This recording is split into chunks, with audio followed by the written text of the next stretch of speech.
Hello, my name is Damon Friedman, co-founder and president of SOF Missions. As a 20-year veteran within Special Operations, I've gone through many challenges due to my military service and time in combat. We felt called to start SOF Missions to serve our fellow brothers and sisters in arms, focusing on suicide prevention and resiliency. Our mission at SOF Missions is to empower warriors to find purpose and be resilient. Since 2011, when we started the organization, almost 3 million men and women have deployed to Iraq and Afghanistan. Unfortunately, the scars of war take a toll on their psychological, physical, social, and spiritual health. Many veterans feel a sense of hopelessness and a loss of purpose when they return to civilian life. They feel isolated and alone, unable to reconnect. And in the greatest of tragedies, over 20 veterans lose all hope and take their own lives. Our goal at SOF Missions is to provide veterans the tools and resources so that they don't become a statistic. We offer a unique approach to combating veteran suicide through a whole health, intradisciplinary model. The Be Resilient program is a 4-pillar methodology that addresses the areas of psychological, physical, social, and spiritual wellness. We provide care through 3 delivery methods: medical clinics, retreats, and educational training. Since we started back in 2011, we have been able to reach veterans in all 50 states and have served over 3,000 veterans through the Be Resilient program. Being resilient is a multifaceted and complex issue. We know that to find a lasting solution, we have to address the whole warrior. Many challenges cannot be solved by providing the treatments and modalities of just one component, but by tackling them all. Now, we've expanded our services to include law enforcement and first responders. Together, we can make a lasting impact in the lives of warriors across the nation. To learn more, visit our website at sofmissions.org. All right. Welcome back. MisFitNation, the MisFitNation show. We are a show founded by a veteran and hosted by 2 veterans and a military spouse. Our mission is to get people to tell their stories to the world. If you're an author, share your tips with the Misfit Nation. If you're a musician or an actor, our audience need to know how they too can get into the business. Coaches, we love our coaches. Come on and share your tips with the Misfit Nation to help them become better versions of themselves. If you are a corporate leader or an entrepreneur, come on and show how you did it and how hard you have fought for success.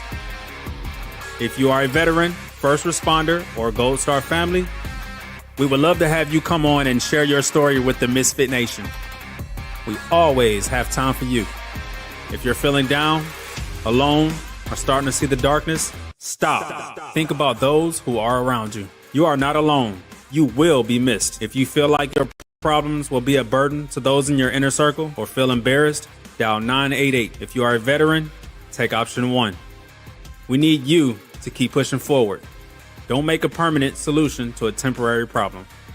If you are a new listener, welcome to the Misfit Nation show.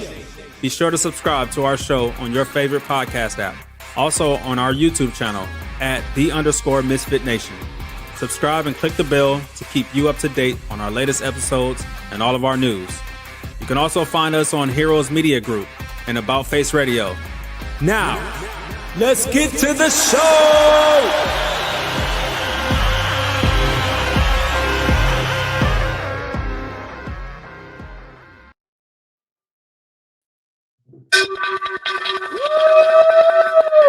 All right. So our camera's doing its own thing right now again.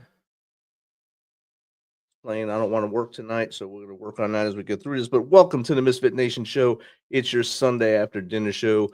Thank you for taking some of your time tonight to hang out with us and be with us.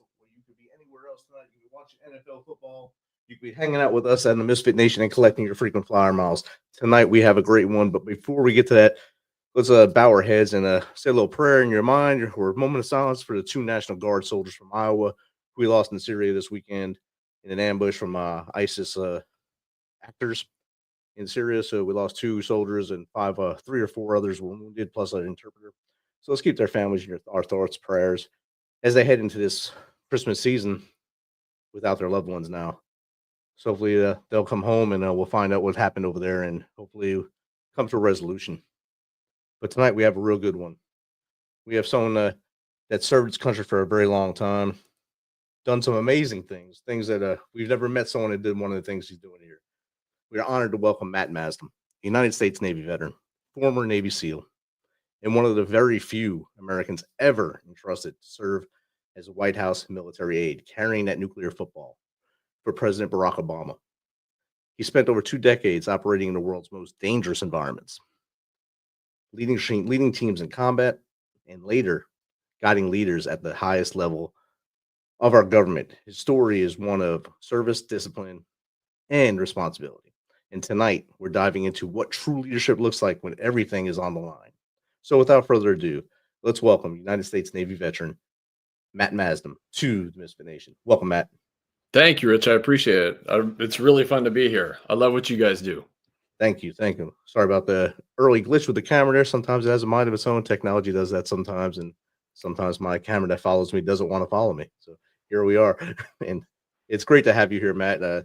When I was approached about having you on here, some people said, why would you have him on here? He doesn't have the same, he's on the same team as you. You are on the same team as me. We're both Americans, we both serve in our country. And we both want our country to succeed. So with that said, I gave the elevator pitch speech about you right there. The coolest thing is the football. We'll talk more about that later. But I want to know more about Matt Maasdam from as far back as you want to go to why you went to the Wolverine school to how we got here. Yeah, I'll start in college. I mean, I went to Michigan, great place, played water polo. Really, really fantastic sport, right? It's like fighting in the water with a sprint in between fights. And so kind of perfect for, what I got myself into for the next 20 years. So I met a professor here who worked with the SEAL teams, and he did human performance in extreme environments. And so he was working with Top Gun and NASA, but the SEAL teams in particular on hypothermia. I started working in his lab because it was interesting to me. And I went out to San Diego and I was like, this is it. Like I've found my calling. I'm going to be a warrior for America in the water with guns. Boom. Right. I'm defending the country. And so I joined the SEAL teams straight out of college. I was in Bud's class 223. 116 guys started my class. 16 of those graduated on time. I was one of them. So everybody gets hurt, when you're going through training a little bit. And so, I was no different. During Hell Week, it was Tuesday night, nighttime, running down the beach. And I stepped in a hole that was covered by kelp. And I felt my toes bent up and hit my shin. Oh. And I heard a pop in my calf. It was my right leg. And I was like, good Lord. And so I could no longer plant my foot on the ground, like with, I kind of had like drop leg or dead foot kind of thing. And I pulled an instructor aside and said, hey man, this thing just happened to me. And he goes, well, you can keep going or you can quit. And I was like, well, I didn't come here to quit. Right. And so I had I'm going to get through this or I'm going to die trying attitude. And the guys who had that attitude tend to do pretty well. And so I'm comfortable in the water because of water polo, and I was a swimmer before that. And so training, it's very, very, very difficult, but it went pretty well. And so I got out of SEAL training. Kind of next thing is, I got out of SEAL training, and next thing is SEER school, right? So survival school.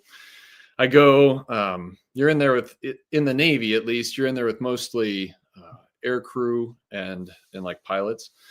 And so 60 people in my class, 57 men, 3 women. And this one woman is like so excited to be there. And she's kind of bouncing around. I took note of her, up front. And through the course of the 2 weeks, like nothing fazed her. She was still as optimistic. And she's like, they're beating her and she's not sleeping. She's not eating. And she's still like bebopping, happy to be there. And I made my way over at the end. I'm like, how are you enjoying this? This is terrible. It's miserable training. And she goes, I just wanted to do this my whole life. It's fantastic. And, I want to serve the country. And I was like, I need more of this person in my life. So I asked her out, and, fast forward 2 years later, we were married. So, she went to the Naval Academy. So great, best part of me is her. And so she was a helicopter pilot. She flew 46s, which are like 47s. And then they call them Seahawks in the Navy, but the Navy buys their Blackhawks from the Army, and they just move the tail wheel so they can fit on a ship. So they're the same thing.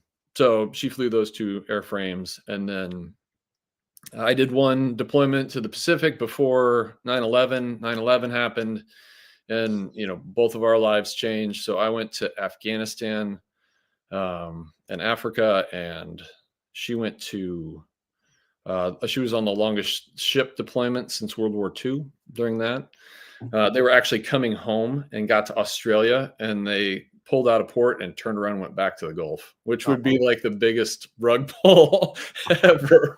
You know what I mean? Like, oh my God, they were out there for like 10 or 11 months. It was a long time. Wow.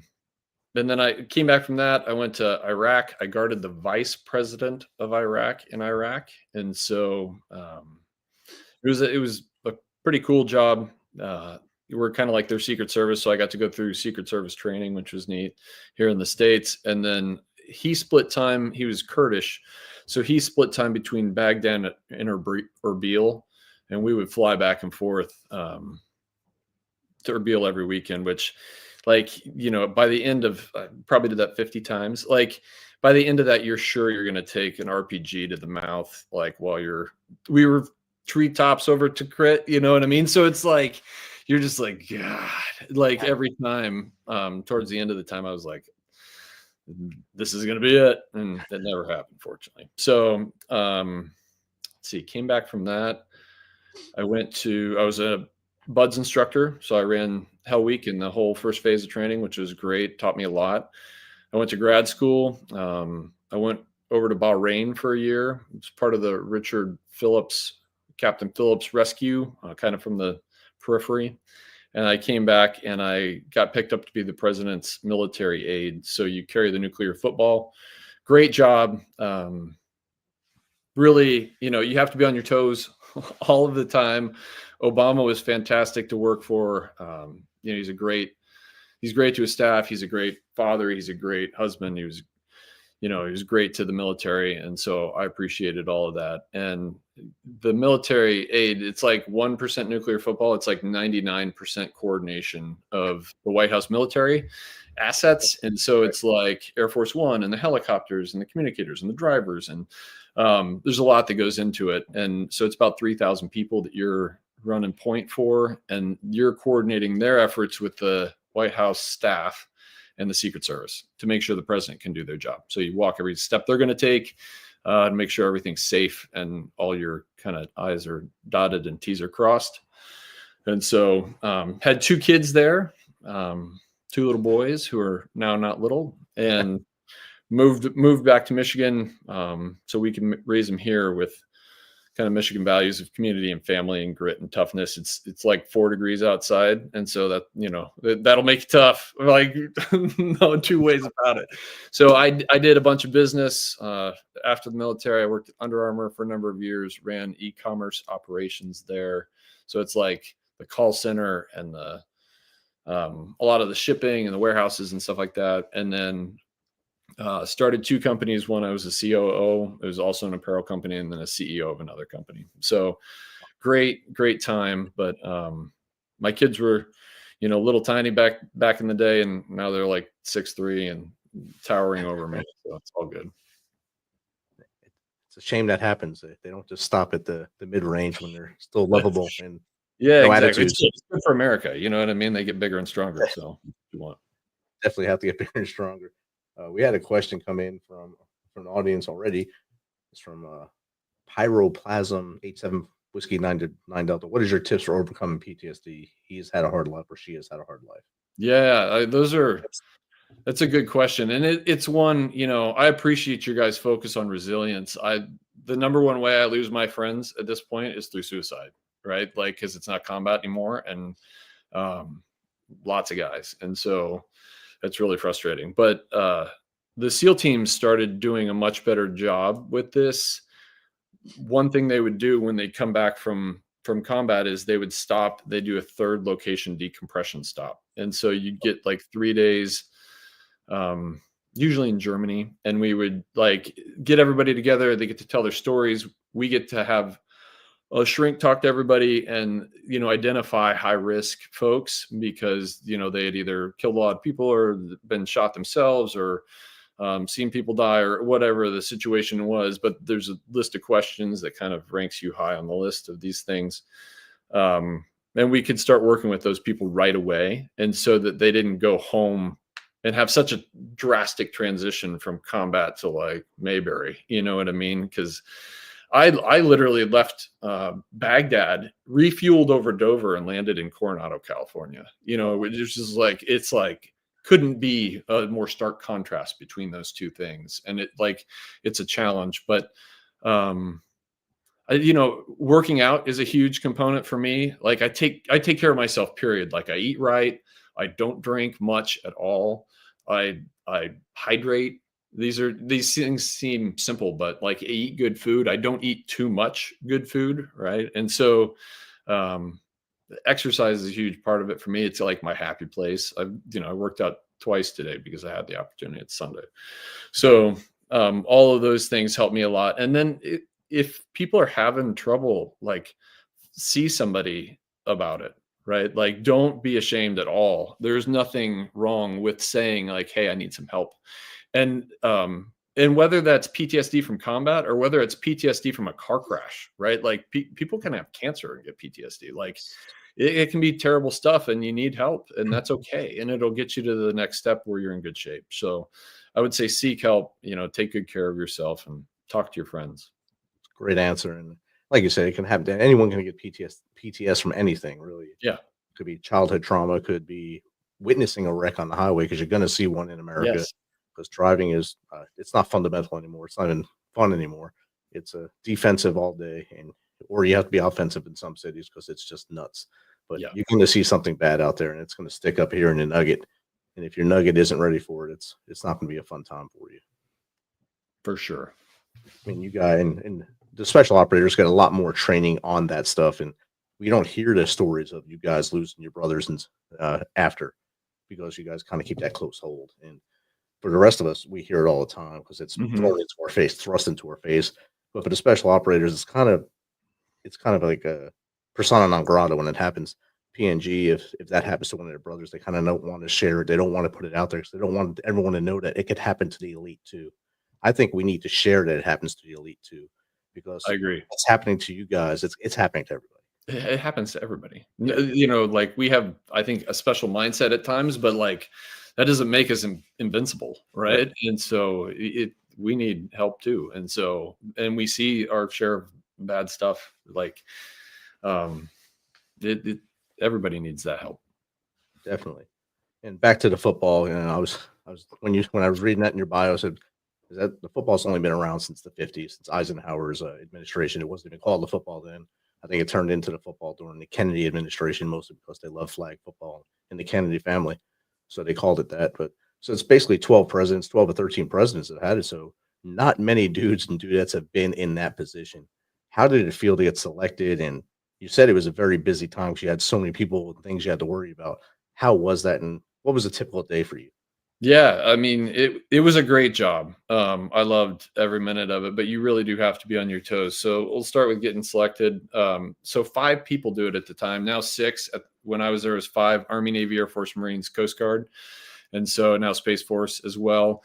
And it helps to have, that 6th person. I would take it like it just gives you another person in the rotation because you're on the road.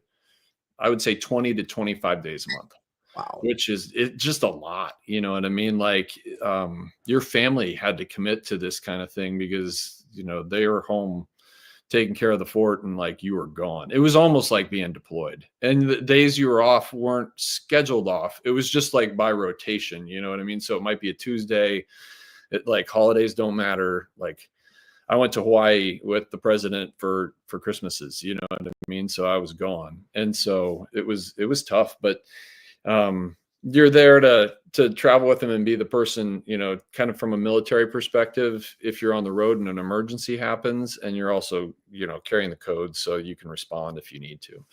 And so a typical day, turnovers really, really, really early. And because traffic in DC is terrible. People live, out in the sticks. And so they would drive up from Richmond and, a long way. So turnover would be like 0405 kind of thing. And you get your day going and get your turnover. And so you're starting your day before, POTUS is what we, call them, and finishing your day after. And so it was 24-hour shifts at the time.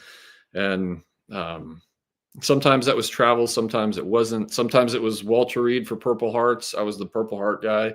Sometimes, it was other things. And so the story I like to tell, because a lot of stuff comes up when you're on duty. And I was in Air Force One flying across the country or flying west and somewhere over the Midwest. And I get a call from the operations center that said, "Hey, Matt, we've got a situation. We've had a plane take off out of JFK airport. It's squawking, hijack, and they don't have any communication with the plane." And I was like, "Yeesh, okay." I'm like, "Tell me more." They're like, "We don't have any more." And I said, "Well, I need a lot more." You know what I mean? Like, they're like, "What do you need?" I'm like, "Is the cockpit secure? Where's the plane going? How many people are on board? Has anybody claimed responsibility?" You know what I mean? I go down this list of like things the president's going to ask me when I take this to him. But I'm also thinking to myself, like, we're secure. The president can do his job. Like we're in good shape, like right now to keep him safe. And so I'm projecting calm, right? Like people can see I've gotten a call and I'm staying calm, so they're staying calm. So I stand up and I go to the chief of staff rep. I said, "Hey, we've had this thing. Plane's taken off out of New York. It looks like they've been hijacked. We don't have any communication with the plane." Eyes get big. And I said, they said, "We need to tell the boss right now." And I said, "Give me 1 minute." And I said, "Sometimes these things are real and sometimes they're not. So let's see what the deal is." And so I go back to the guy on the horn and said, "Hey, what's the update?" And he goes, "Oh, funny thing. Somebody, the pilot bumped the hijack button and they haven't been hijacked, but we don't have any comms, but like we figured it out." And I was like, "Oh, well, I'm glad I didn't say anything to the president." You know what I mean? And so, because, you don't want to stress the president with that kind of stuff. You don't have to. And so, those things didn't happen every day, but they happen, weekly. And then you were also in charge of all kinds of ceremonial things. I'm horrible at ceremonies. Like I'm awful, but I was the dude for medals of honor, Oh, wow. like things like that. And the first medal of honor I did was for a guy from Afghanistan, a special forces guy. He had died, so it was posthumous, and his whole platoon is there, like, the families are there, president's on stage, I'm reading the citation, and the citation's full of really challenging words to say, intrepidity, and all these words that you kind of don't hear often. And so I was like trying to do it. It was my first one, and I was trying to do it like a speech. You know what I mean? So I was looking up occasionally, and I speak, and I look up, and I see the First Lady, the Secretary of Defense, the Vice President, his wife, and the president's like right here. And I was like, I'm not looking up again, man. And so, but fortunately, everybody was at attention because there's like 300 cameras in the back of the East Room of the White House, and everybody's standing at attention in the whole room. Like, and so the cameras couldn't see me when everybody else was standing up, and so you could just keep your head down and read away. But like the platoon's crying, and like, it was tough. It's like you have to kind of gird your loins there for a few minutes to like, steel your spine, square your jaw, and be like, no, I'm getting this right. And so you had to practice those things, and it was something different every day like that. But it was that kind of stuff every day. Wow, that's got to be a rough one anyway. Just knowing what the dude went through in order to earn the Medal of Honor, and then seeing all his brothers next to you, and of course everyone else that is in the room there at that time, has to send chills up your spine. Then saying words that you don't even know why they put him in there in the first place, probably just to trip you up, to put him in that soul. Because who writes that in an award? I guess the person who wrote that one did. But God, that one's like, it's a standard line in the Medal of Honor. It means like extraordinary courage kind of thing. But it's one of those things where you have to like, I like spell it out so I don't screw it up, because I don't say the word intrepidity like in daily life. anyone does. Yeah. So. That's the first time I've actually ever heard it. So thank you for sharing that with us. Misfit Nation, you're all smarter now. Thank you.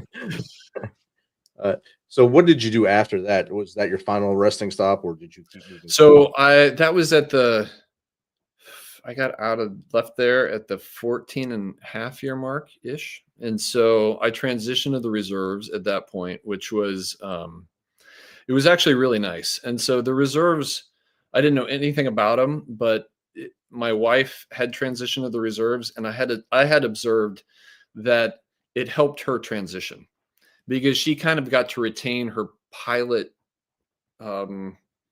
status, right, and in her mind, and it helped her like slowly build up her professional world while she was moving away from the military a little bit, like from active duty at least. And I like that idea. And so the SEAL teams have 2 reserve SEAL teams. One's in Virginia Beach. We were in DC at the time, and so I was at SEAL Team 18.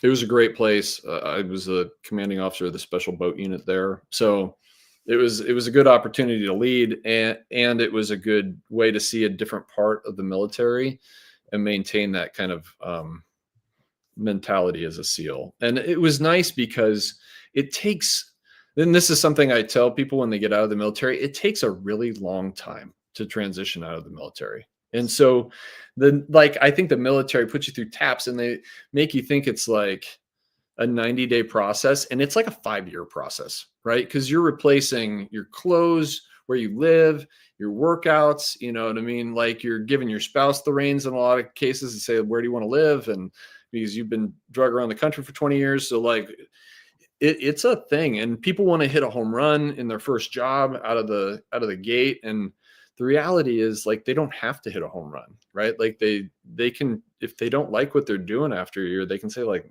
this isn't for me, I want to do something else. And so, and it takes a really long time to make those adjustments. And what I tell people is it's a 5-year process. So that helped me in my process. And then when that time was over, we moved back to Michigan, more or less. And so that was great. I mean, that's a good plan though, to go hit the reserve route. So you still that's a good transition route to come out and get some of the stuff out of you. Still have that brotherhood. Yeah, a little bit, and then move forward in life. And I think that's a good, steady way to do it. I was out over a year. I took a complete year off after I got out. Then I landed my first job with the Mission Continues out of St. Louis, and yeah, we were flying from there to somewhere for a mission, a trip. And I was with one of my coworkers, Liz, and we passed this car in the parking lot that had electric ties on the bumper. I said, "Look, someone zip cuffed that bumper. How's your transition going, Rich?" That's what she would always ask me. How's your transition going? They're not zip cuffs. I said, they are 2 zip cuffs. Yes, that's where I would be too. So that probably still get is. that question from her all the time. How's your transition going, Rich? Yeah, it's wonderful. I think right. I'm wonderful. And like you said, it's not if it's overnight, then you're Superman if you did it overnight. Yeah. Transition. If you don't have bumps along the way, something good for you. Good for you. Yeah. I don't think everyone's transition is the same, just like everyone's service is not the same. That's exactly right. Everything's going to be different. Every bump's going to be different, and everything's going to either hurt me different than hurt you or not. And you have to react to that. And what you do in that reaction phase is what sets you apart from either winning or losing at that point. That's right. It's not a matter of whether you're going to have trouble or not. It's how you respond to it, right? So it's inevitable. I mean, you learned that through your training. I learned it through mine, that every plan is awesome on paper, but that first gunshot goes off, it's over.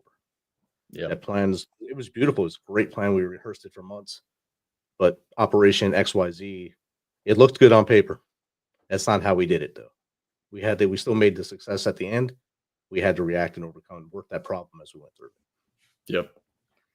And I think it's the same thing you did then. And I think you're doing it now as you transition now into servant leader, as you run for Congress in Michigan, your home state. So you're not just going to a state and joining it. That's your state. That's where you were born and raised. You were Wolverine. What made you make the decision to run for Congress? It's one of those things where I wanted to continue to serve. Like I feel like, I want to see America on a little bit better path than we are today. And I was looking around to what I could do to help. And I think this is one of the things that I can do to help. So this isn't something I want to do for fame. I'm kind of an introvert. It's not something I want to do for money. I've taken a no stock trading in Congress pledge, right? Like you're not going there to get rich, in my opinion. You're going there to serve the country. The more veterans we can have in Congress, I think the better we'll be. We're mission-oriented people who care deeply about the country. I think we have kind of a core set of values that are super important, and we see eye to eye. And we have the ability to, focus. We have the ability to plan. We have the ability to have, like, the people that I've seen do well coming out of the military. They're all good at strategy. They're all good at operations, right? Like, if you're considering transitioning, like, those are two things you should look into, are strategy and operations, because they translate super well from the military to the business world, but also from the military to Congress. And so, like, and you have the ability to reach across the aisle. Like, we should be doing what's best for the country, right? Not what's best for parties, or not what's best for people's pocketbooks. Like, we should be doing what's best for the country. And I'm going there just to serve. That's outstanding. And I like that you said that you got to reach across the aisle. In the old days, that wasn't a problem. There's theatrics. There was always theatrics, but everyone used to live in Washington, D.C. when they served there. They'd do that little theatrical thing when they're on the floor, but then they'd go have a beer or have a coffee at night and talk to each other, because their kids played baseball or football together, and they had to see each other. So it wasn't a fight all day like it is now, because they don't stay there now. They hit and run. They hit there, they get the photo op, do the theatrics, and they run. Both sides are guilty of this. If we start to come together and actually talk and say, maybe we're trying to get the same thing happening. We want our country to be the best in the world and stay strong. How do we do this together? I think we'd have a lot less problems. I agree with you 100%. And so I'm excited to help. That's why I'm here. So that is the whole reason behind running for me. So as a dual veteran family now, your wife now is going to be your right arm again, but this time on the campaign trail with your boys. And the campaign trail shouldn't be that bad since it's local. For this phase, until you move, if you want to move up higher to president or whatever later. But right now it's Congress and it's your district. How big is your district, and do you still know a lot of people there from when you grew up? So I actually didn't grow up here. I moved here for college, but it's one of those things. The district is like, it's like 100 by 100 ish. You know what I mean? The borders it's not a square, but you can get across it in, say, an hour and a half, right? And so it's not terrible to get from one side to the other. And that's something that's attractive to me, is that you get to stay home, right? Like, you're coming home at night, and my kids aren't old. They're, kind of middle school and high school age, and I want to spend time with them, and I want to come home and sit on the couch and hear about their day and do something as a family. And that's important to me. And so might sound odd, but, like, I do well in chaos, right? Like, I've been trained through that stuff. And I like, the House of Representatives is kind of chaotic. It's 435 cats, like, running in different directions. And like, I kind of like that, like, it's exciting. And so, and you get to carve your own path in that space, where other things are a lot more, formal, and this is less so. And so I enjoy that aspect of it. Yeah, so that'd be really good for you and the boys, middle school especially. That's a fun time for them. Social calendar wise for you and your wife, it's probably insane, but Yes. Trying to make sure you're there for as many events as possible. Don't miss as many, because now you're both are out of the military now, so no real big excuse not to be there. But having that little core thing there, having them in middle school, and I know their sports will be there and their other events, being able to come home on the weekends or at night whenever your flights are available, that'd be awesome for you if this all comes to fruition. Yeah. And that's what I'm, even running is very, very busy. There's no way you can get everything you want done. And so, but I make it a focus to spend my free time watching they both play hockey. They both played today. Right. And so getting to their hockey games, watching their, concerts at school, making sure their grades are good. And, I love being a parent. And so I really made my purpose when I got out of the the active duty my family.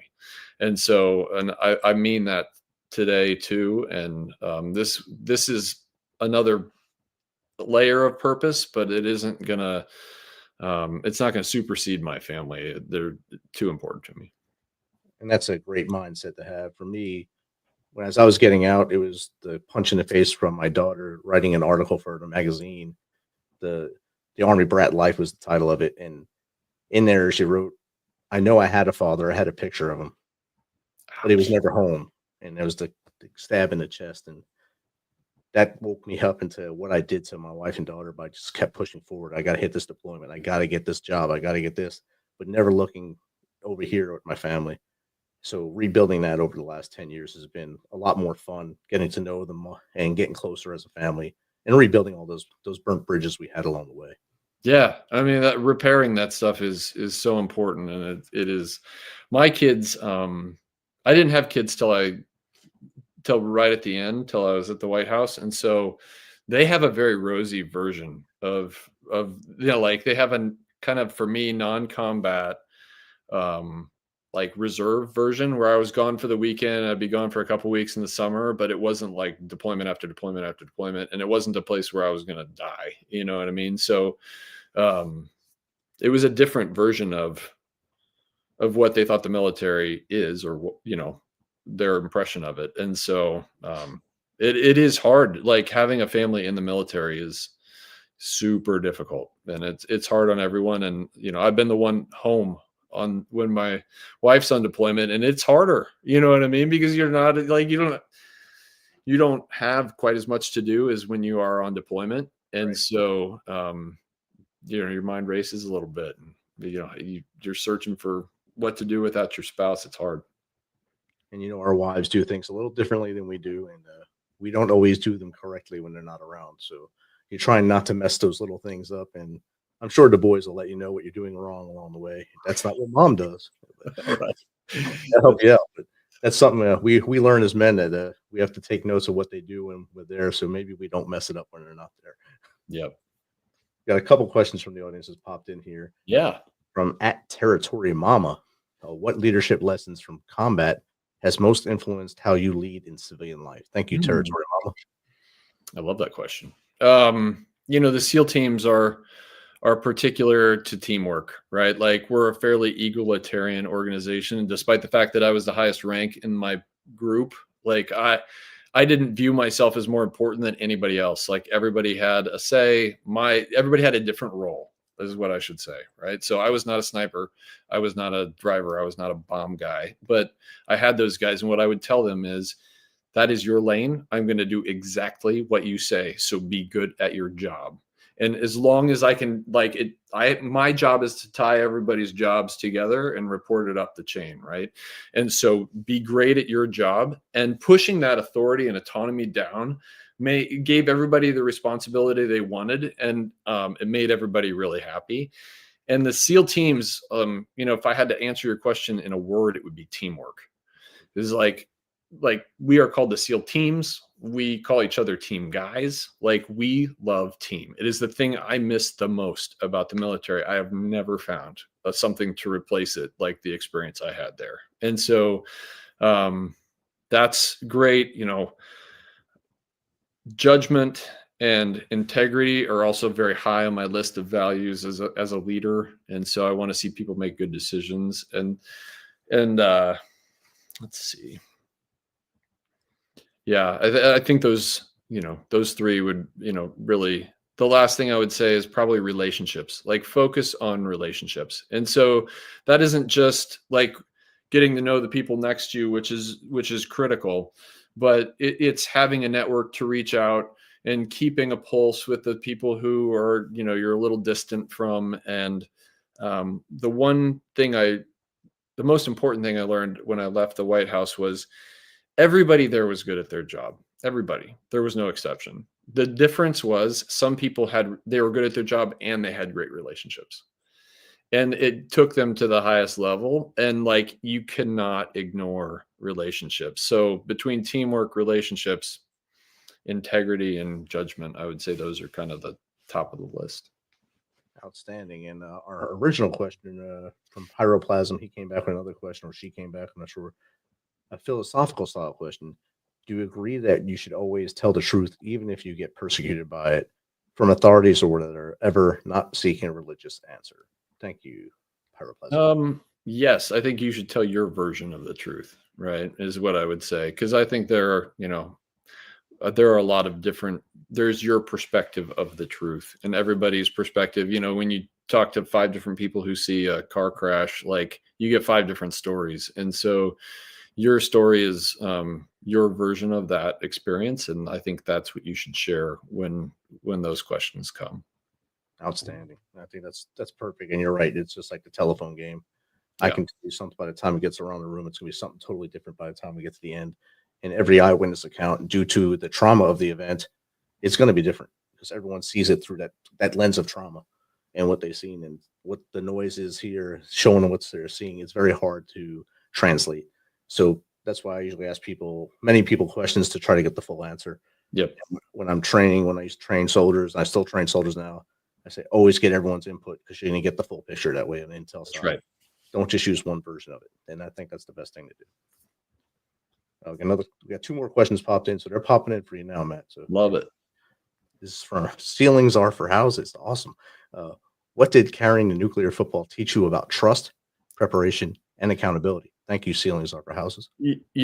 I'll take trust and preparation are like, so I had the highest security clearance in the country when I was doing that job. And there's something even higher than the highest security clearance, and it's called trust, right? If people don't trust each other, then you can't get work done.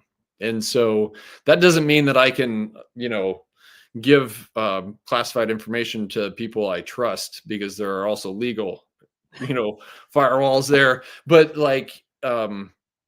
you would see, in different political realms or military realms, where there's a group of people that, even though they all have the same classification as the group over here, this group is in a circle of trust and this group isn't.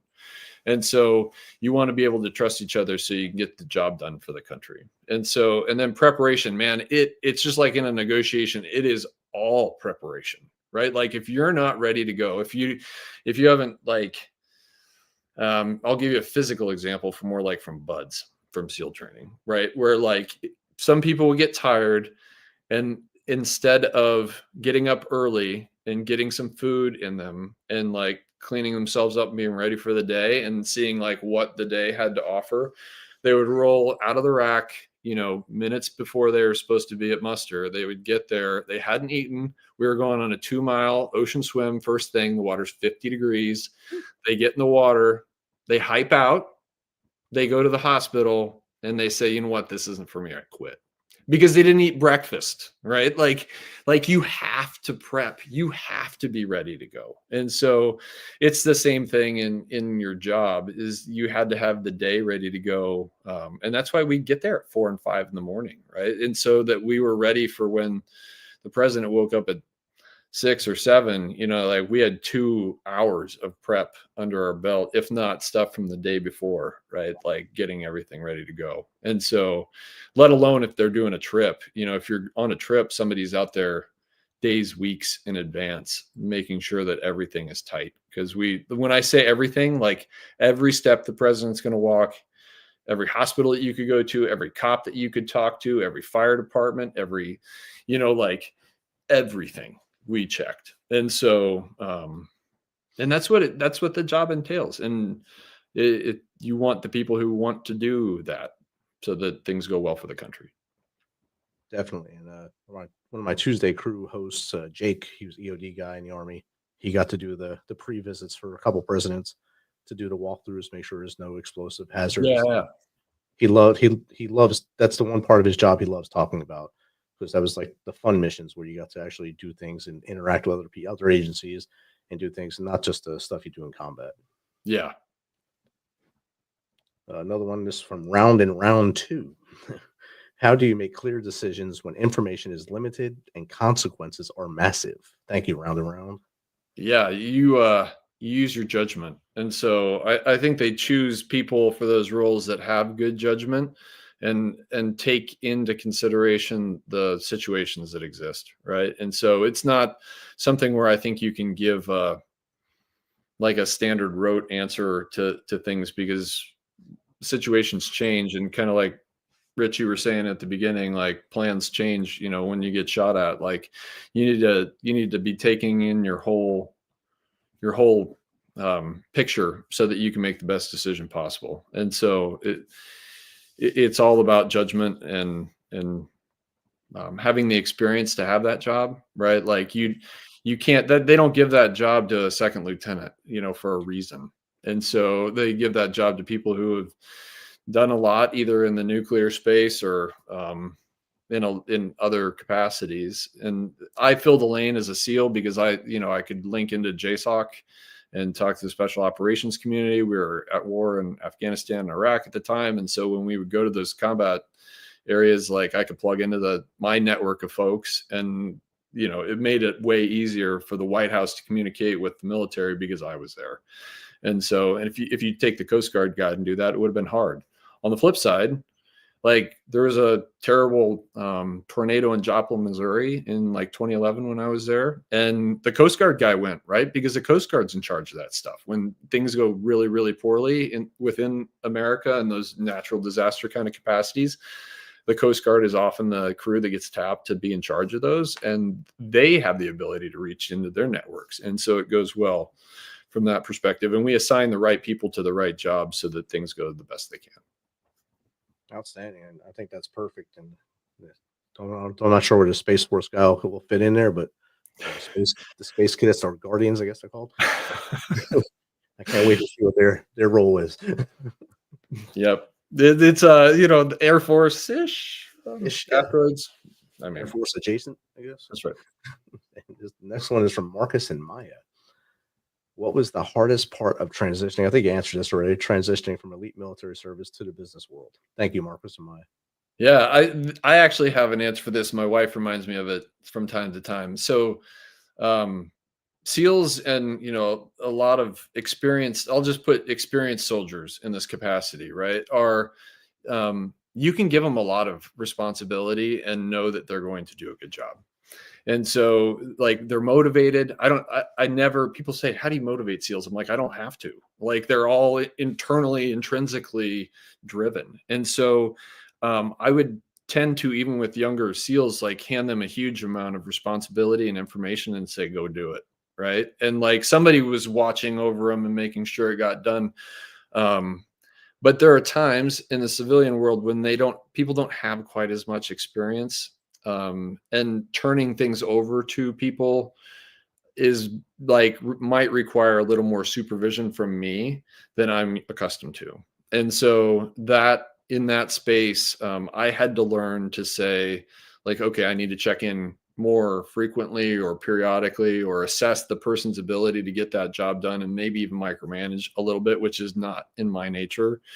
So that was a difference between my experience in the military with kind of elite guys and my experience in like business, where some people might have needed more supervision.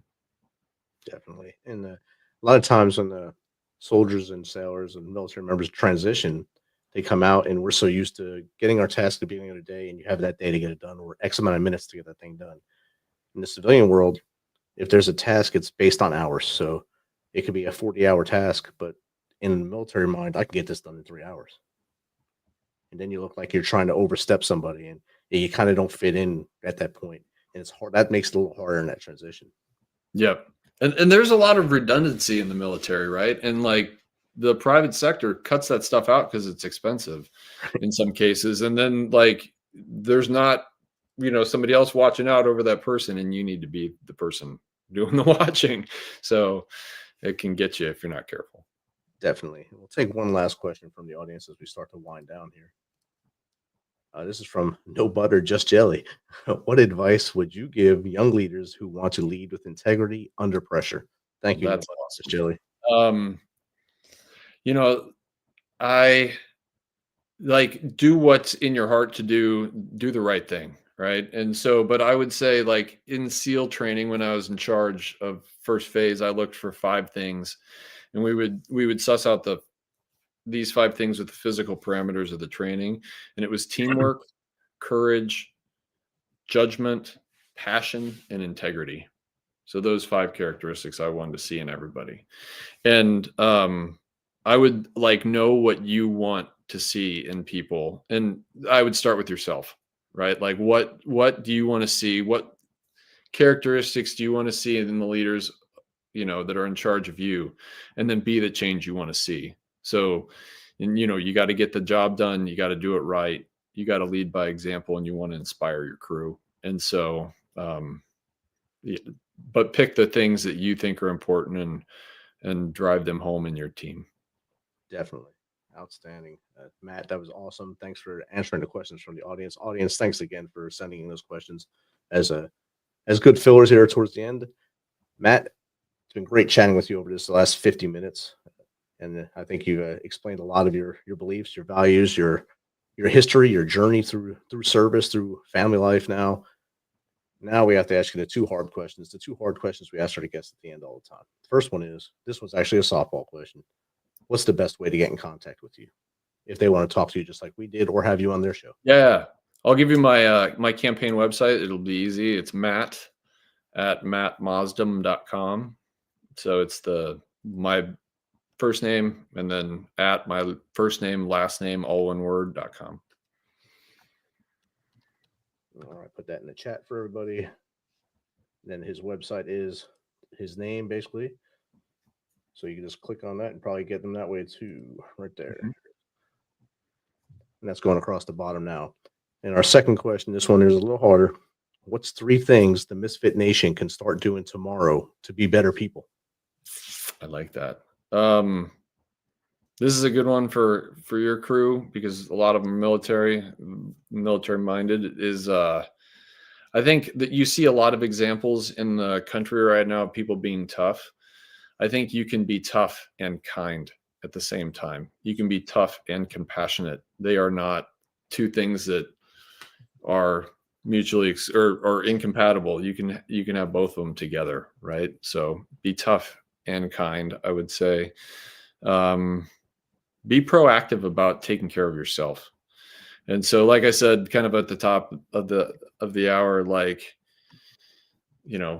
exercise, eat good food, hydrate, don't drink a lot of alcohol, take care of your sleep. Good Lord, sleep, take care of yourself. And then I would say a third one is get involved with your community, like build those relationships that we were talking about, and take care and mentor the younger folks around you, and do the things that you want to see done in a community. Like, you have to be the change you want to see, right? And you can start small, and it will build. It'll build over. It can build quick, but it can also build over time. And people notice when you care and that you contribute, and that it's important to be a part of a community. Definitely, the community is a big thing, and a lot of people who are tough online don't do anything outside of online. They bait online, but they don't go outside and try to clean up their house or clean up their neighborhood, go to the community, city, whatever. And that's where we need to start doing things. And I'm right in line with you there. The community, if you get out there in the community, we mentor the next generation of leaders that are in middle school, high school right now. They're the ones that are going to lead this country. We're not. We're beyond that. Exactly. They have to take the reins and do this for us. And I think that's a great answer. Matt, thank you for spending some of your Sunday night with us. When you Appreciate it. Out outside in the 4-degree weather, but we'll let you get back to the warm house and end your family. Yeah, exactly. Thanks again, and good luck in your future endeavors. Awesome, Rich. You too. Thank you. I appreciate it. All right. Misfit Nation, remember, a day tomorrow with you is 100% better than a day without you.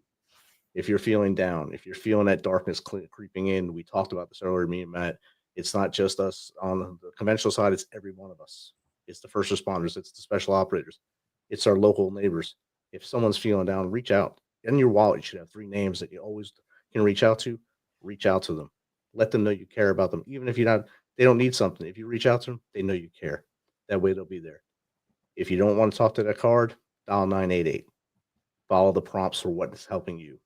If you don't want to do that, contact us. info@themisfitnation.com. Steven@themisfitnation.com. or Jake@themisfitnation.com.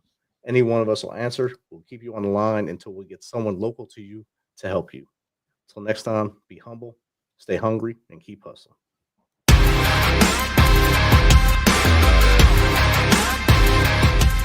Thanks for checking us out and being a part of the Misfit Nation show. Don't forget to visit our website at themisfitnation.com.